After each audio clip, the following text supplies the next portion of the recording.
İçeriden nəsə tüstü gəlir. Koy belasını. Sen burada olsun koy. Yox, içeriden bundan gəlmir. Tüstü nəsə şərhlərdən gəlir. Kimsə yandırıb deyə. Hə, kimsə şərhdə yandırıb nəyi var. Yazmışsın qaba baxmır. Hə, yazmamışdan qabaq gəlib baxasan. Onu düz deyirsən. Kəlmə Var da belələri yazmamışdan qabaq. Bax, yandır da nə qədər, sən də yandır. Dizə yandır. Pol xod ver ha. qaz ver. Xod ver. Qaz. Əlindəkinə xod ver. Və şərhlərdən tüstü gəlir yoxsa buradan tüstü gəlir? Buradan iyi gəlir. Yandır görək. Yandır. Qaz ver. Yandır. Yandır. Tək varsın kanı.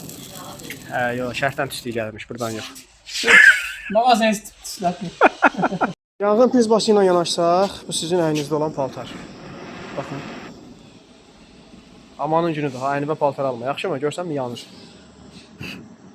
Hələ söndürmək də olunur, bax. Tüstüsündəki var. Bu sənin dərs oxuyan vaxtı götürdüyün dəftər kitab, bax hələ. Evdə saxlama belə şeylər, yaxşı mı? Yanır ev eşik yanar. Heç sönmək də istəmir.